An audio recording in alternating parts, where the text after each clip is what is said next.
राधे राधे, जय श्री कृष्ण। आइए अब हम आगे चलते हैं और एकादश भाव को समझते हैं कि एकादश भाव से हम क्या क्या चीजों को समझते हैं और कुंडली में इनका क्या स्थान प्राप्त है। आइए देखते हैं। एकादश भाव यानी कि 11वां भाव सीधे तौर पे आपको समझ में आ गया। यहाँ पर 11वां भाव ये है, इसमें कोई भी राशि रह सकती है, जैसे बाकी जैसे मैंने बताया वैसे ही होगा। एकादश भाव से क्या क्या देखेंगे। एकादश भाव लाभ का भाव के रूप में भी जाना जाता है, इसको लाभ भाव से भी परिचय दिया जाता है। कई सारी पुस्तकों में, क्लासिकल में मिलती है। आइए अब इसको देखते हैं कि क्या क्या चीजें यहाँ से देखी जाती है। एकादश भाव लाभ स्थान है, जैसा कि पहले ही बताया गया कि किसी प्रकार का भी लाभ हो, कैसा भी लाभ हो, संपत्ति का लाभ हो, एजुकेशन का लाभ हो, शिक्षा से संबंधित कोई लाभ हो, या धन संपदा, या फिर किसी भी प्रकार के लाभ को, यानी कि यहां तक कि अगर बीमारी से अगर आदमी ठीक हो रहा है तो वहां पर भी जो ठीक हो रहा है वो लाभ हो रहा है, तो वो भी हम यहीं से देखेंगे। तो लाभ को एक बड़े रूप में हमें यहाँ देखना है। उसके अलावा यहाँ पे अग्रज भाई बहन भी, अग्रज यानी कि बड़े भाई बहन, हमारे जो एल्डर ब्रदर एंड सिस्टर होते हैं वो यहाँ से दिखाई देते हैं। इसके अलावा यहाँ से जो मित्र होते हैं वो भी हमें 11th हाउस से ही हम देखते हैं, क्योंकि हमें उनसे सुख प्राप्त होता है, लाभ प्राप्त होता है।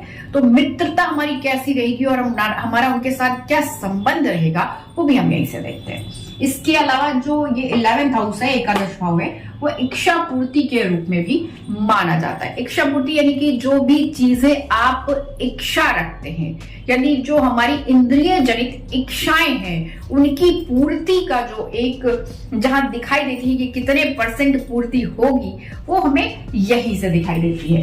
11th हाउस से, एकादश भाव से। आनंद का भाव भी कहते हैं इसे, आनंद का भाव भी कहते हैं। अगर ये अच्छा है, शुभ है, सारी चीजों को लेकर के पॉजिटिव है, तो निश्चित तौर पे आपके जीवन में आनंद रहेगा।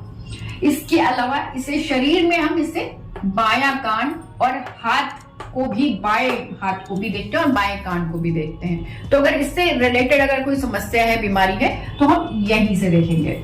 इसके अलावा जो 11th हाउस है, एकादश भाव है, वो वाणिज्य का और धन अथवा आय को भी हम यहीं से देखते हैं, यानी कि जो हमारा ये है कर्म भाव है, और इसके द्वारा जो हमें धन की प्राप्ति होती है, यानी कि जो सैलरी होती है, वो भी हम यहीं से देखेंगे। या वाणिज्य में या अर्थव्यवस्था के अंतर्गत वो कितना योगदान दे रहे हैं या नहीं दे रहे, वो भी हम यहीं से देखेंगे। इसके अलावा जो यहाँ पे देखिए जेवर और संसाधन